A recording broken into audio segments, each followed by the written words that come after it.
Previous लेक्चरमध्ये oscillation या चॅप्टरमधील periodic motion कुठल्या टाईपचं असतं आणि ऑसिलेटरी मोशन कुठल्या टाईपचं असतं याविषयी आपण डिस्कस केलं. त्यासोबतच ऑसिलेटरी मोशनमधील एक simplest form of oscillatory motion linear motion जर असेल त्याला आपण लिनियर सिंपल हार्मोनिक मोशन म्हणतो आणि अँग्युलर जर असेल तर त्याला जनरल आपण म्हणलं जातं अँग्युलर एसएचएम. सो आजच्या लेक्चरमध्ये आपण लिनियर एसएचएम याविषयी डिस्कस करणार आहोत. So I am here to welcome all today is very interesting lecture oscillation lecture 2. यामध्ये आज आपण बघणार आहोत linear simple harmonic motion linear SHM.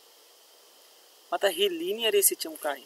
चला मग आता हे लिनियर एसएचएम समजून घेण्यासाठी आपण एक सिंपल घेणार एक डायग्राम घेऊया. हा एक असा रिजिड सपोर्ट असेल आणि ह्या रिजिड सपोर्टवरती एक नेहमीप्रमाणे आपण स्प्रिंग घेणार आहोत. सो एक हा रिजिड सपोर्ट आणि ह्या रिजिड सपोर्टला here is a one frictionless surface. हा जो काही सरफेस असेल तो एक फ्रिक्शनलेस सरफेस असणार आहे. त्या फ्रिक्शनलेस सरफेसवरती ब्लॉक असेल.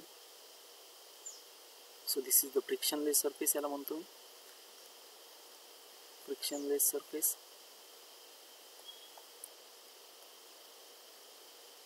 त्यानंतर या ठिकाणी एक अशी स्प्रिंग असेल आणि या ठिकाणी असा एक ब्लॉक असणार आहे. Here is a block. आता ब्लॉक ज्या पोझिशनला आहे ती त्याची मीन पोझिशन असेल. Here is the mean position. At this position displacement will be 0. X is what? X is displacement. ठीक आहे, ओके. आता आपण काय करणार आहोत की ह्या ब्लॉकला एक फोर्स अप्लाय करूया. सो ह्या ब्लॉकवरती एक्सटर्नल फोर्स अप्लाय केला.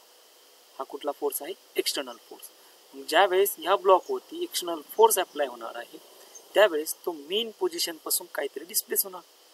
मग आता डिस्प्लेस होणार म्हणजे काय होणार? ती डायग्राम अशी असेल. त्याला जनरली म्हणलं जातं एक जी स्प्रिंग असेल त्या ब्लॉकला स्प्रिंग झालेली एक्सटेंड झाली. आपण त्याला सिंपल भाषेत म्हणतो स्प्रिंग विल बी एक्सटेंड. त्यानंतर एक असा फ्रिक्शनलेस सरफेस असेल. So here is a frictionless surface. ठीक आहे. आता स्प्रिंग काय होणार आहे? एक्सटेंड होणार आहे. मीन पोझिशन पासून ब्लॉकला फोर्स अप्लाय केल्यानंतर स्प्रिंग काय झाली? एक्सटेंड झाली. ठीक.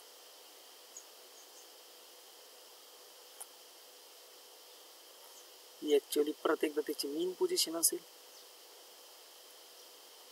ठीक आहे. सो या मीन पोझिशन पासून तो किती डिस्प्लेस झाला? एक्स इज इक्वल टू किंवा मी असं म्हणतो त्याला एक्स प्राईम एवढा डिस्प्लेस झाला आणि ऑब्विसली तो सेंटीमीटर मध्ये असेल. ही जी प्रोसेस असते याला म्हणलं जातं एक्सटेन्शन. एक्सटेन्शन हे झालं आपल्या बऱ्या प्रकारे इलॅस्टिसिटी मध्ये सुद्धा झालं. मग आता काय होतं ज्यावेळेस हा फोर्स रिमूव्ह होणार आहे एक्सटर्नल फोर्स रिमूव्ह करणारे त्यावेळेस ही स्प्रिंग जी असेल ती ब्लॉकला परत त्याच्या ओरिजिनल पोझिशनला आणण्याचा प्रयत्न करणार आहे. आणि तो जो फोर्स असतो जो ऍक्च्युअली स्प्रिंगनी त्या ब्लॉकवरती ऍक्ट केलेला असतो त्या फोर्सला सगळ्यांना माहिती आहे त्या फोर्सला काय म्हणलं जातं? Is called restoring force. त्याला म्हणायचं एफ. जनरल त्याला मी दाखवत असताना स्मॉल एफ ने दाखवतो. Small F restoring force. ठीक आहे. आता हा ब्लॉक जनरल फ्रिक्शनलेस सरफेस असल्यामुळं काहीतरी एनर्जी त्याची लॉस कुठलीही एनर्जी लॉस होणार नाही. बरोबर. मग तो ब्लॉक मीन पोझिशनला येणार आहे का? अजिबात नाही. म्हणजे आता नेक्स्ट जी सिच्युएशन असेल ती स्प्रिंग काय झालेली असणार आहे? कंप्रेस झालेली असेल. त्याला म्हणलं जातं स्प्रिंगचं कंप्रेशन. नंतर हा असा नेहमीप्रमाणे तीच डायग्राम असणार आहे आणि या ठिकाणी जी स्प्रिंग असेल आता ती स्प्रिंग काय झालेली असणार आहे? कॉम्प्रेस झालेली असणार. आला block. This is the compression. आणि हे जे डिस्प्लेसमेंट झालं इकडं जे डिस्प्लेसमेंट होतं ते पॉझिटिव्ह होतं आणि इकडं जे डिस्प्लेसमेंट झालं ते निगेटिव्ह झालं. मग याचं एक इक्वेशन बनतं ते आपण घेतलंय की रिस्टोरिंग फोर्स आता ही कंप्रेस झाल्यावरती इथे एकदा समजून घेऊया. हे कंप्रेस झाल्यावरती स्प्रिंग त्याला मीन पोझिशनला आणणार आहे, म्हणजे स्प्रिंग परत त्याला एक रिस्टोरिंग फोर्स ऍक्ट करेल, जो रिस्टोरिंग फोर्स आता हा निगेटिव्ह डायरेक्शन असेल. म्हणजे जर या ठिकाणी घेतलं डिस्प्लेसमेंट या डायरेक्शनला आहे, फोर्सची डायरेक्शन इकडे आहे, डिस्प्लेसमेंट इकडं होतं, डिस्प्लेसमेंट पॉझिटिव्ह डायरेक्शनला होतं, फोर्स त्याच्या अपोजिट होता, बरोबर आहे. या तिन्ही सिच्युएशन मध्ये काय समजतं की जो रिस्टोरिंग फोर्स आहे हा restoring force directly proportional to the negative of the displacement आहे, but it is having some power, power is N. आता हे एन काय बनणार आहे, एन ची जी व्हॅल्यू असेल ती असणार आहे 1, त्यानंतर असेल 3, त्यानंतर असेल 5, त्यानंतर असेल 7, सगळे ऑड नंबर्स. मग याला आपण सिम्प्लिफाय जर केलं, प्रपोर्शनली कॉन्स्टंट जर काढला तर F is equal to minus K multiply by x raise to काय असेल, एन असेल. आता तुम्ही म्हणणार की एन हा इंटिजर नंबर जर घेतला तो 1357च घेतला, 1357च का? Good question. चला मग आपण काय करूया, पहिल्यांदा जो फोर्स आहे पॉझिटिव्ह डिस्प्लेसमेंटला, बघा पॉझिटिव्ह डिस्प्लेसमेंटला फोर्स काय आला पाहिजे, निगेटिव्ह आला पाहिजे.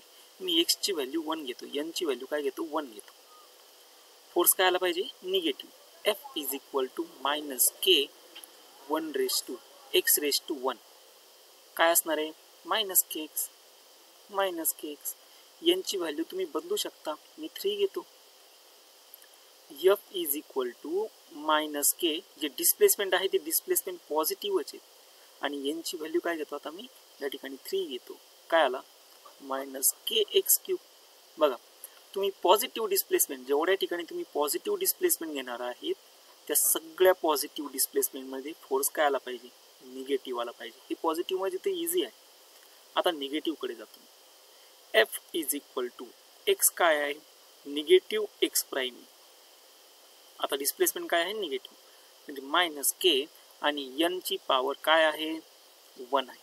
ठीक आहे. आता निगेटिव्ह डिस्प्लेसमेंटला फोर्स काय आला पाहिजे, पॉझिटिव्ह आला पाहिजे. म्हणजे डिस्प्लेसमेंट जर निगेटिव्ह असेल तर फोर्स त्याच्या अपोजिट, डिस्प्लेसमेंट जर पॉझिटिव्ह असेल तर फोर्स त्याच्या अपोजिट आला पाहिजे. म्हणजे इथं निगेटिव्ह डिस्प्लेसमेंटला ही जी फोर्सची व्हॅल्यू आली पाहिजे ती काय आली पाहिजे, पॉझिटिव्ह आली पाहिजे. येते का बघूया. मायनस के हा फॉर्म्युल्यामध्ये एक्स ची व्हॅल्यू असणार आहे minus x prime raise to 1, minus minus काय झाले प्लस झाला के एक्स.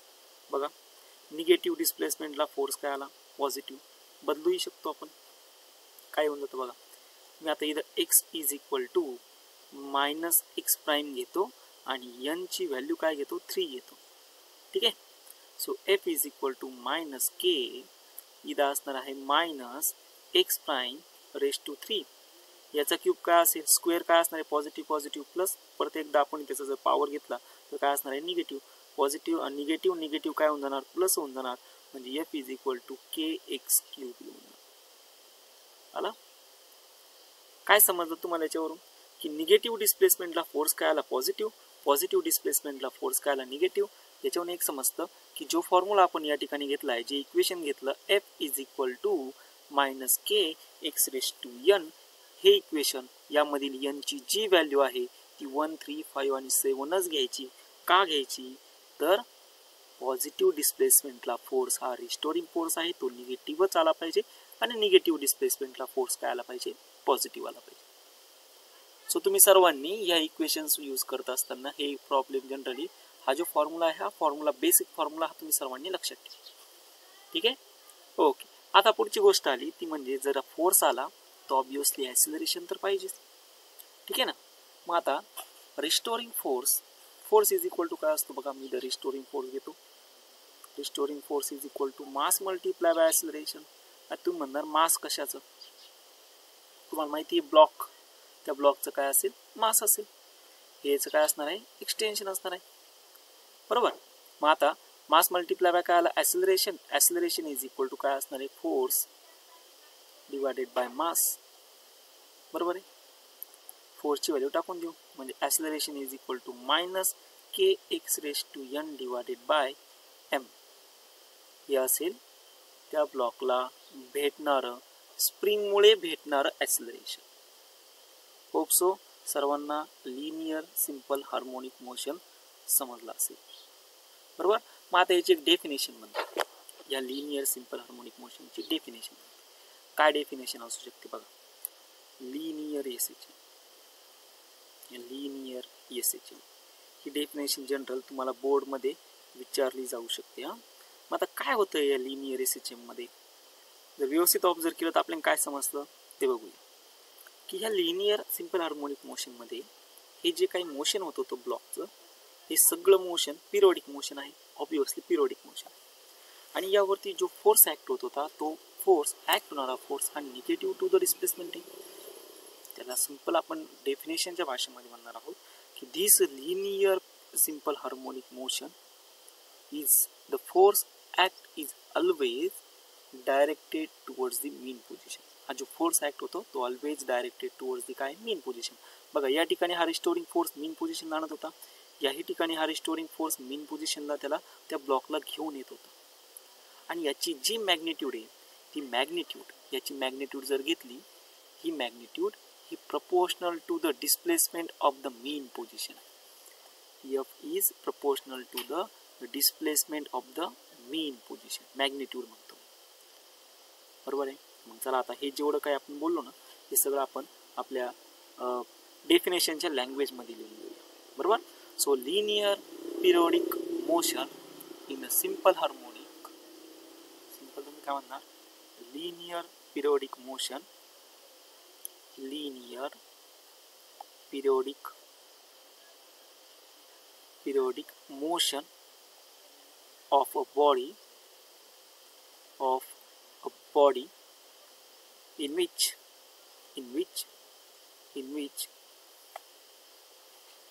the force, आता या ठिकाणी फोर्स आणि ऍक्सिलरेशन दोन्ही असणार आहे. बरोबर. ऍक्सिलरेशन फाइंड केला आणि फोर्स पण फाइंड केला. फोर्स ब्रॅकेट मध्ये म्हणणार और acceleration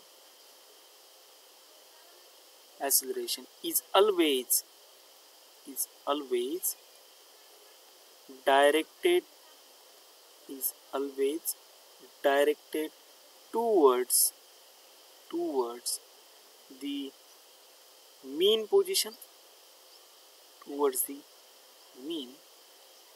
position, and its magnitude is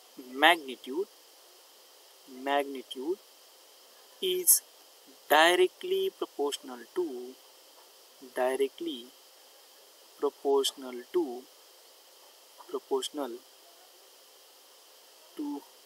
displacement from the mean position.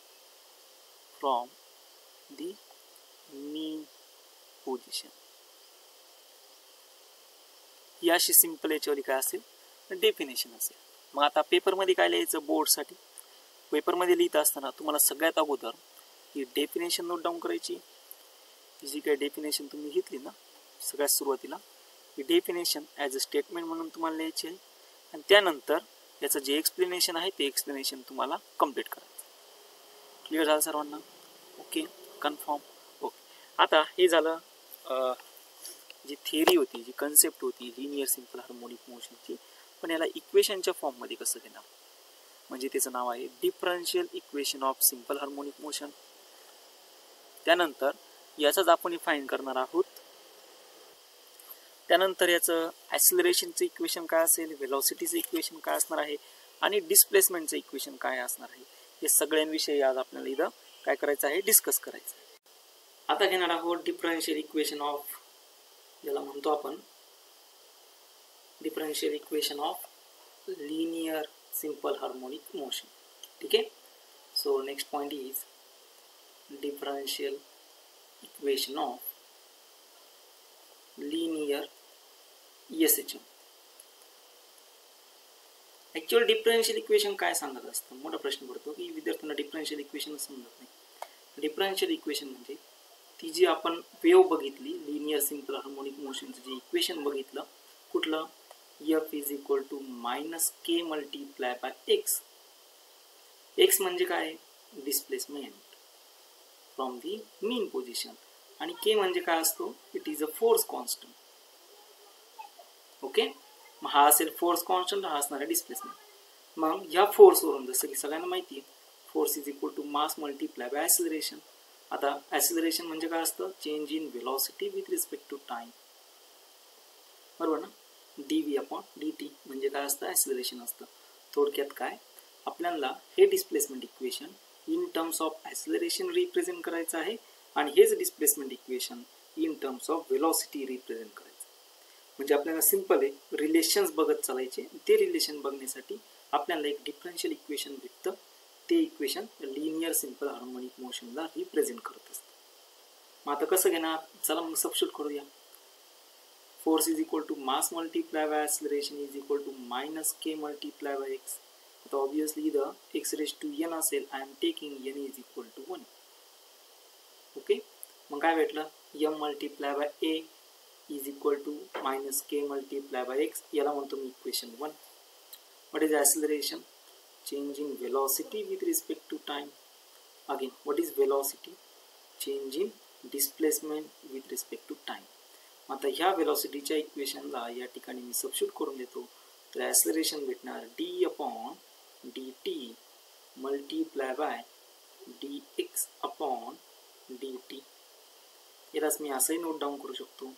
A is equal to D multiply by D किती असेल? डी स्क्वेअर एक्स अपॉन काय असणार आहे? D T square. हे झालं equation 2. Substitute in equation 1. So next equation 2 substitute in equation 1. Equation 1 मध्ये substitute केलं. So M multiply by काय आलं? D square x upon D T square is equal to minus K multiply by X. मी M इकडे divide करतो म्हणजेच D square x upon D T square is equal to minus K upon M multiply by X. याला मी rearrange जर केलं so D square x upon D T square हा मायनसचा इकडे आल्यावर प्लस होऊन जाणार. K upon M multiply by x is equal to 0. ठीक आहे. आता फोर्स कॉन्स्टंटचं एक रिलेशन सगळ्यांना माहिती. फोर्स कॉन्स्टंट आणि अँग्युलर वेलॉसिटी मधलं रिलेशन असतं K is equal to M multiply by omega square. मग यावरून आपल्याला K upon M is equal to भेटेल ओमेगा स्क्वेअर आणि ओमेगाला काय म्हणणार? It is angular velocity. मग हे अँग्युलर वेलॉसिटीचं इक्वेशन 3 मध्ये सबस्टिट्यूट करून देऊ. काय होऊन जातं बघा? D square x upon D T square plus omega square x is equal to 0 and this is the differential equation of linear SHM. ठीक है. So this is the differential equation for linear SHM, linear simple harmonic motion. Clear झालं सर्वांना? एकदम साधा आणि सोपं होतं. मी काय फाइंड केलं? पहिल्यांदा ॲसिलरेशनचं इक्वेशन सबस्टिट्यूट केलं in terms of velocity substitute केलं. ॲसिलरेशन व्हॅल्यू सबस्टिट्यूट करून दिली, बरोबर. आणि नंतर K is equal to M omega square force constant आणि अँग्युलर वेलॉसिटी मधलं रिलेशन सबस्टिट्यूट केलं. तर मला एक डिफरन्शियल इक्वेशन भेटलं लिनियर सिंपल हार्मोनिक मोशनचं, किंवा याला असंही म्हणू शकतो this is the differential equation of SHM. आता ह्या इक्वेशनमध्ये जर आपण व्यवस्थित ऑब्झर्व केलं तर ही टर्म आपल्याला दोन्ही बघा, ही डिस्प्लेसमेंटला रिप्रेझेंट करते आणि ही तरी डिस्प्लेसमेंट आलाय. पण या ठिकाणी आलेली आहे लिनियर वेलॉसिटी, या ठिकाणी आलेली आहे अँग्युलर वेलॉसिटी. हेच इक्वेशन मी असे नोट डाऊन करू शकतो.